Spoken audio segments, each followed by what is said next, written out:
Bonjour à tout le monde, bienvenue. Je vous propose de passer un petit moment avec Pierre Boisserie. On n'est pas compte de la chance que vous avez. Donc, Pierre Boisserie, je vous présente très brièvement, je pense que vous le connaissez tous, si vous êtes là, déjà, vous avez une bonne idée de ce qu'il a fait. Donc c'est scénariste d'un certain nombre de bandes dessinées, en particulier un certain nombre de séries relativement connues comme La Croix de Cazeneuve, Esther, Dantès, et donc Voyageurs, c'est pour ça que nous sommes ici. Inventeur ou co-inventeur, ou comment est-ce qu'on peut dire? Pour créateur, j'aime bien la dimension. Comme dans les séries américaines, il est toujours créé par machin. Oui, je suis à la base du projet. Oui. Et alors, donc, comment c'est venu l'idée? Comment l'idée est venue, ça j'en sais rien, c'est toujours un mystère comment les idées viennent. On se réveille un matin et on se dit tiens, ça serait intéressant de raconter ça. Alors après, le problème c'est pas tant d'avoir les idées, c'est de les vendre et d'en faire quelque chose. Donc un beau jour que je passais chez Glénat, j'ai croisé Didier Conrad dans un couloir et je lui ai raconté mon histoire, mon idée de raconter l'histoire d'un voyageur du temps qui serait jeune dans le futur et qui partirait après dans le passé, d'abord dans notre présent puis dans le passé, et dont on suivrait l'évolution à rebrousse-temps. Je lui ai balancé en 3 phrases le concept, il a accroché tout de suite, et puis c'est un peu comme ça que le projet est parti. Bon, à l'époque, moi j'étais encore kinésithérapeute à mi-temps, donc comme le projet est un truc d'une bonne ampleur, je me suis tout de suite tourné vers Eric Stalner. Quand je dis Eric tout court, c'est Eric Stalner. Ça va simplifier les choses, et si c'est d'autres Eric, parce qu'il y en a plein, je précise le nom des autres. Donc je me suis tourné vers Eric pour qu'on écrive, avec qui on travaillait déjà sur la Croix de Cazeneuve, pour qu'on écrive l'histoire ensemble. Et puis donc on a fait une proposition à Glénat où on a développé notre histoire en 3 cycles, un cycle futur sur la jeunesse et la genèse de nos personnages, un cycle présent qui serait plus un thriller où on plaçait l'enjeu de service secret qui pense qu'il est un immortel, et puis après un voyage dans le passé en plusieurs étapes pour arriver au final. Et puis donc l'idée tout de suite est venue de faire ça avec plusieurs dessinateurs, parce que faire 13 albums en 13 ans, voilà, c'est un peu longué. Donc on est parti sur faire 2 ou 3 albums par an, et donc il fallait recruter plusieurs dessinateurs. Donc l'idée tout de suite est venue d'avoir un dessinateur par époque. Comme ça le changement de style était moins important, puisqu'on changeait de toute façon d'époque et de style complètement déjà graphique de l'époque elle-même. Donc Eric, qui est évidemment le plus prompt à réagir et le plus rapide à dessiner, comme chacun sait, a pris en charge le futur parce que ça permettait de lancer rapidement la série et de faire 2 albums par an. Et puis après, on a un peu fait dans la facilité, on s'est tourné vers nos copains. Puis on leur a proposé de venir sur le projet en choisissant leur époque. Et puis voilà, le casting s'est fait petit à petit. Et donc au départ, donc l'idée était de faire toutes les couvertures par un seul dessinateur, un seul illustrateur. C'est Guarnido. Voilà, donc évidemment j'ai demandé à Guarnido, avec qui je faisais de la musique à l'époque, qui a dit oui tout de suite. Et puis dans un deuxième temps, il s'est dit ça serait bien de s'investir un peu plus dans le projet, et donc il a proposé de dessiner le dernier. Bon, on a vachement hésité, parce que bon, Guarnido c'est bien, mais c'est très surfait quand même. Donc non, on a dit oui tout de suite, évidemment.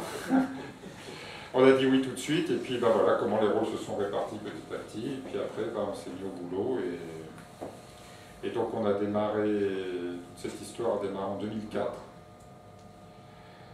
et ça s'est terminé là en novembre, hein, c'est ça, ça s'est terminé en novembre. Donc ça m'a occupé 7 ans. D'accord, donc pas mal. Donc on voit un peu d'où vient l'idée générale, un peu de la chronologie, mais les personnages, vous avez quand même créé des personnages qui vont devoir donc vivre quand même 13 volumes, ouais. En plus avec des changements de, on va pas dévoiler rien de l'histoire, mais quand même avec des évolutions assez fortes de chacun de leur tempérament. Comment est-ce qu'on peut arriver à construire? Vous avez travaillé tout seul?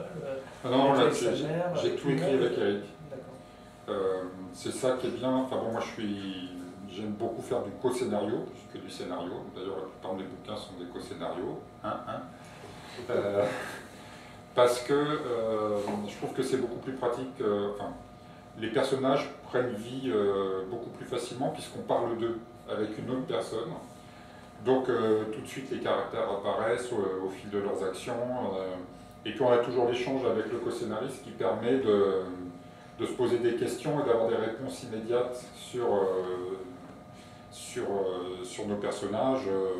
Quand on se demande, bah, tiens, il serait plutôt comme ça ou comme ça, l'autre va forcément avoir une idée, va commencer quelque chose, et puis on va rebondir, et puis on va construire notre histoire comme ça.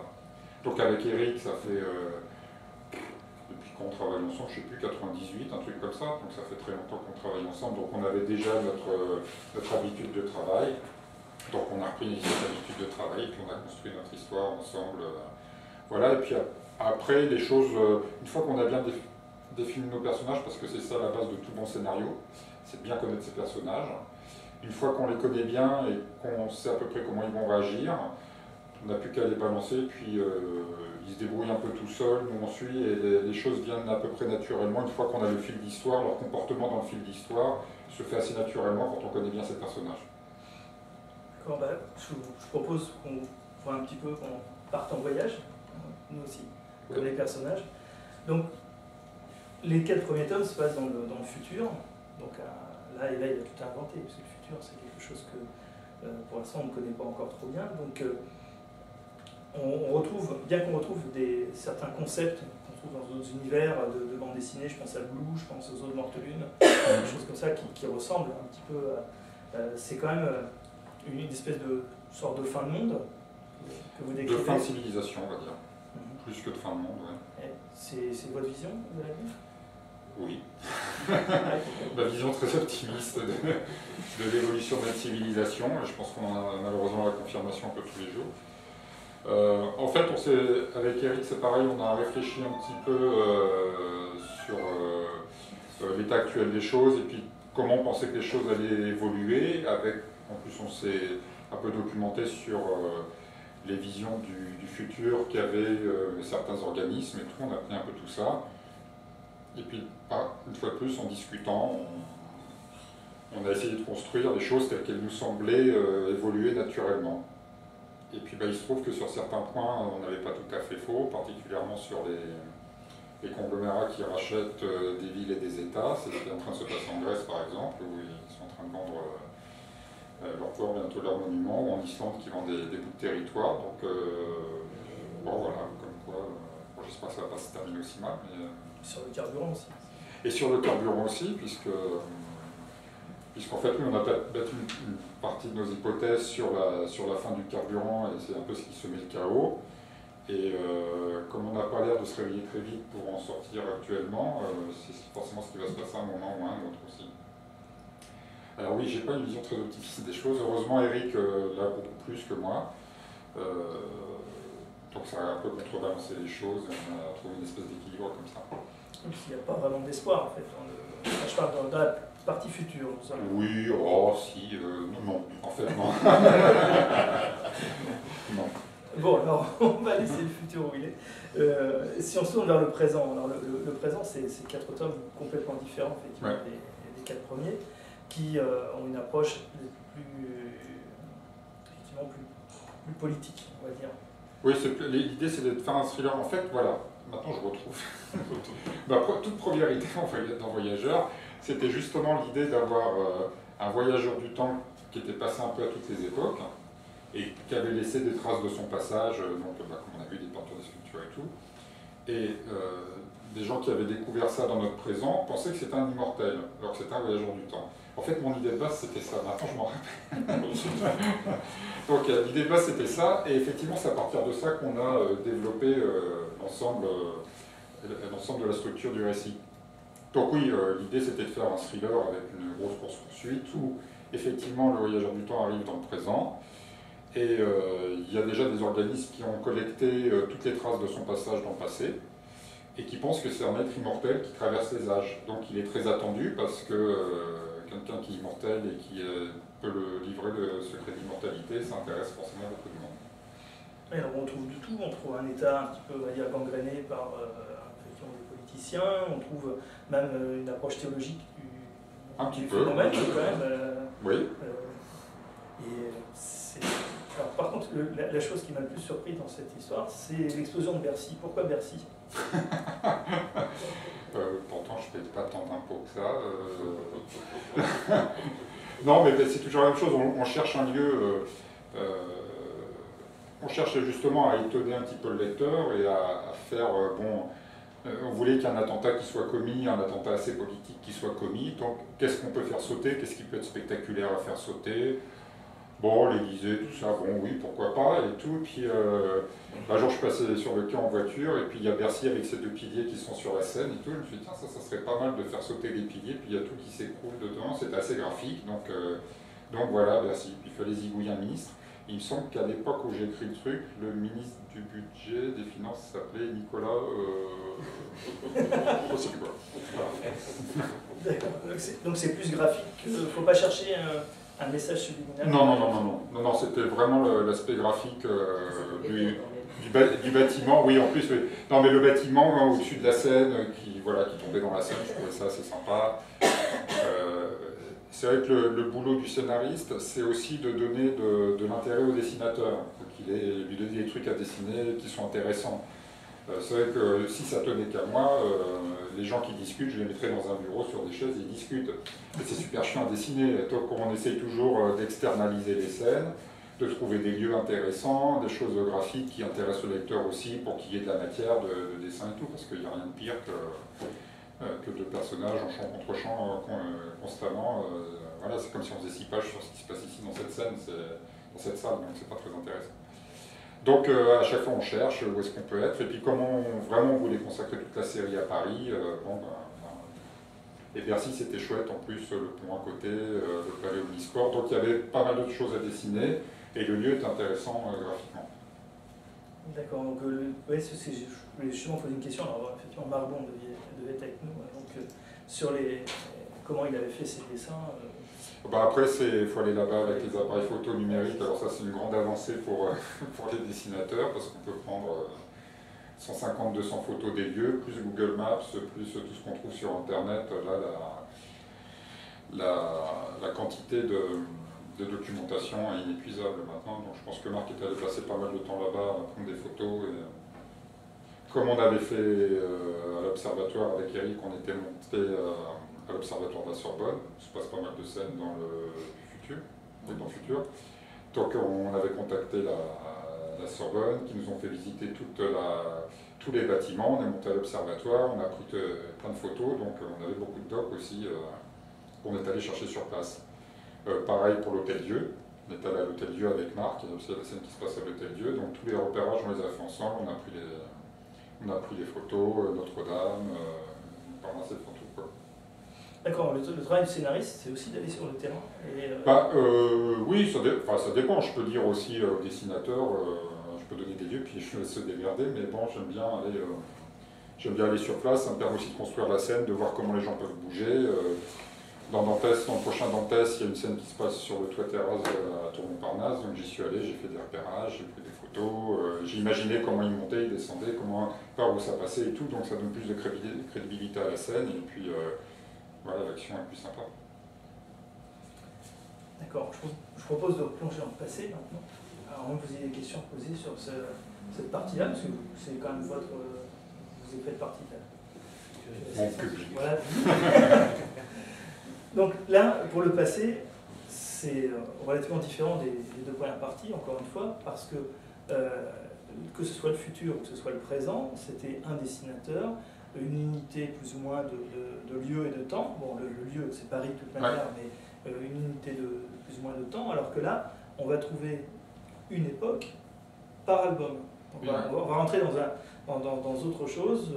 Une série one-shot. Voilà, c'est ça, ouais. Donc, comment est-ce que vous avez choisi ces époques, qui ne sont pas d'ailleurs dans l'ordre chronologique? Non. Donc, alors, c'est assez rigolo, parce qu'en fait, on avait fait nos 4 trames d'histoire avec Eric, sans déterminer d'époque.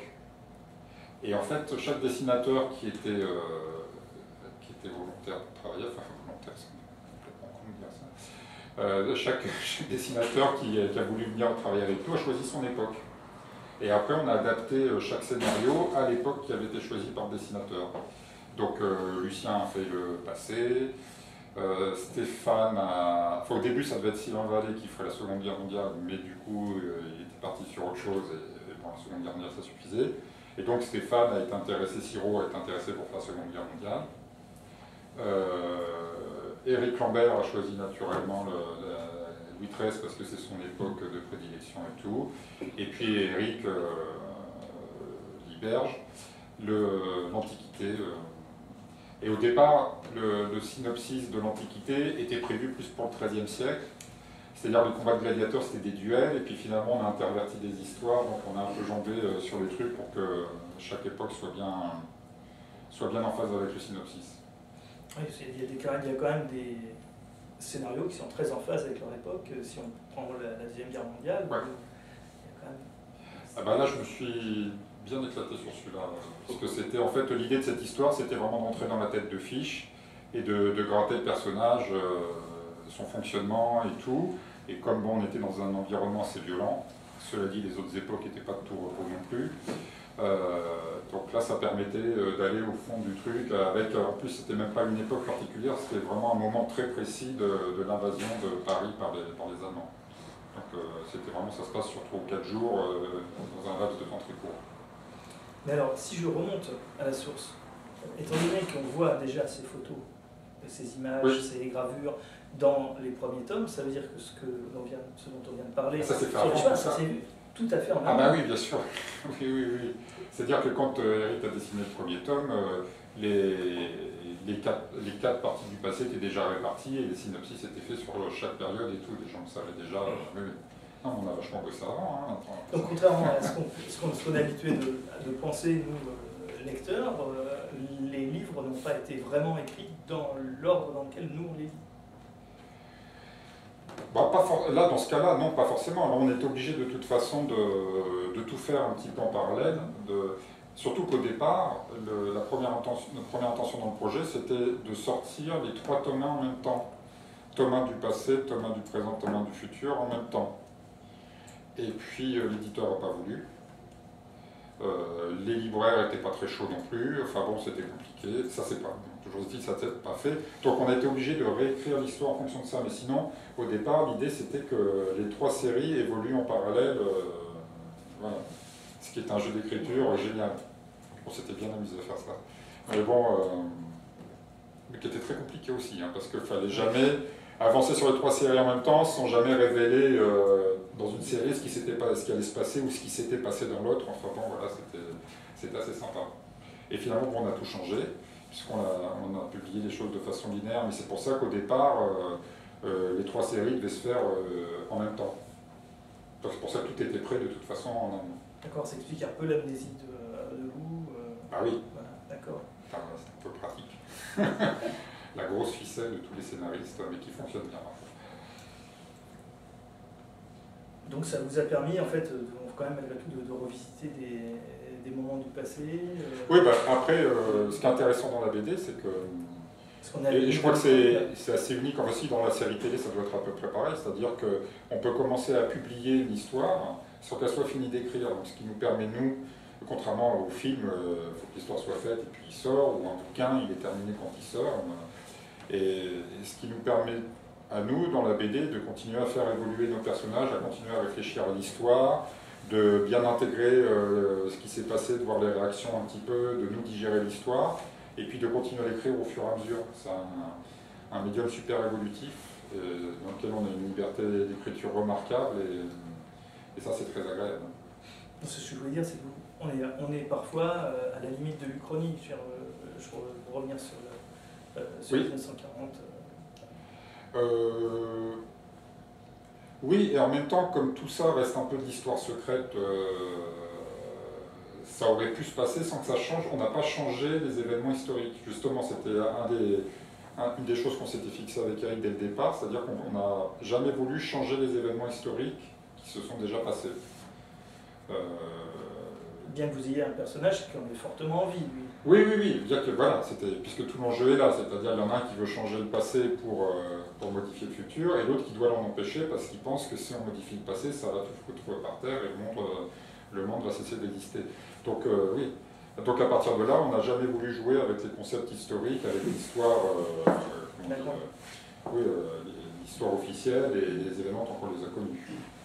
Voilà, c'était pas ce concept-là qu'on voulait développer.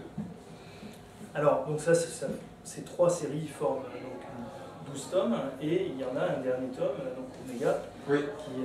qui permet de clore la série, qui est un tome finalement relativement dense. Il y a beaucoup de choses là-dedans. Pourquoi vous avez fait un seul tome?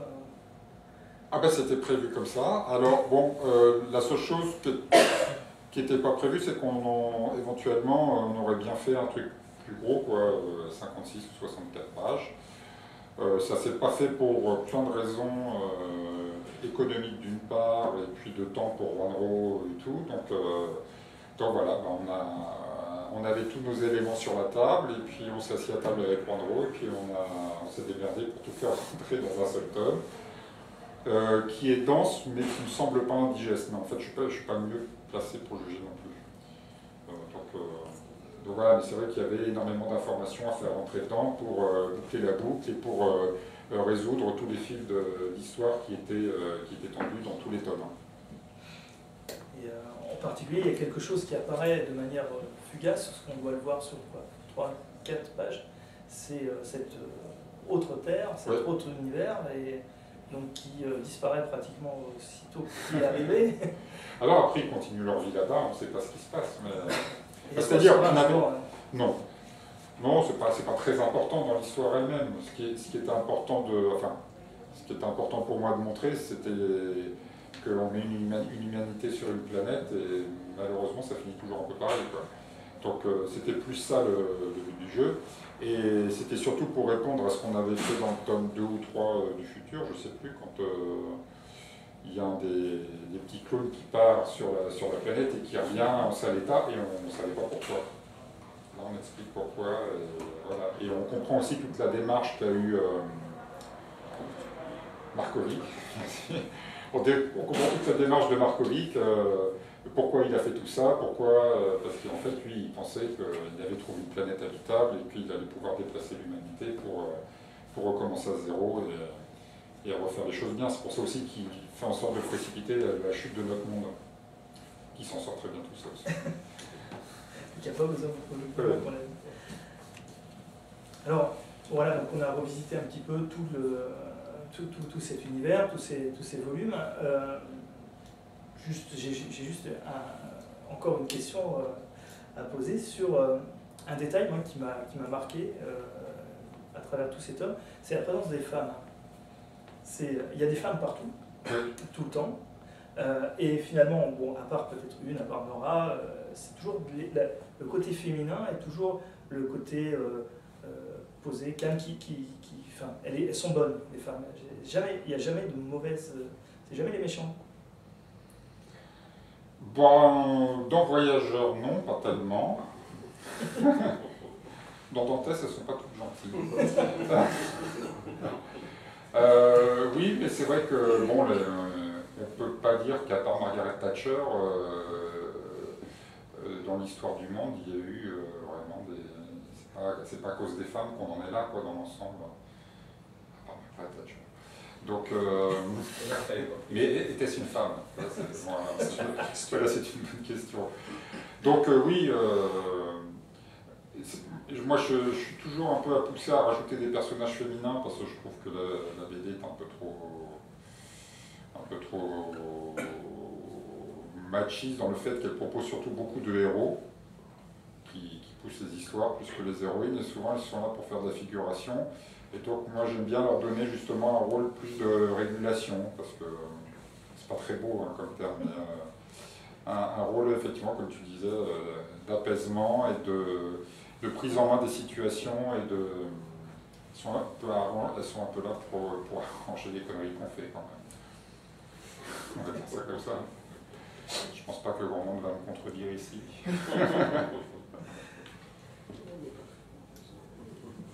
Alors Oméga, donc, enfin, Voyageur a pris une bonne partie des dernières années. Bah oui, moi ça m'a occupé 7 ans. Voilà, c'est ça. Et donc maintenant, il y a d'autres choses, d'autres projets dans ton test, Oui, il y a toujours 12 000 projets, parce que ça arrive régulièrement que je me réveille un matin en me disant tiens, ça serait une super idée de faire ça. Bon, heureusement, il y en a 90% qui n'aboutissent pas, Dieu merci pour vous. Et sinon, oui, bah, il y a plein de projets. Voyons, chez Glénat, bah, on reprend un cycle de Fleur des Luna avec Eric Lambert. Le premier tome devrait sortir fin juin, je crois, comme ça, tu dois être plus au courant que moi. Oui, c'est ça, fin juin. Donc on va faire un cycle de 2 tomes qui se passeront cette fois-ci à Cuba au tout début du XXe siècle, avec l'arrivée des Américains à Cuba. Là, je suis en train de démarrer un projet que j'écris avec Didier Conrad. Donc on ne peut pas dire grand-chose pour l'instant.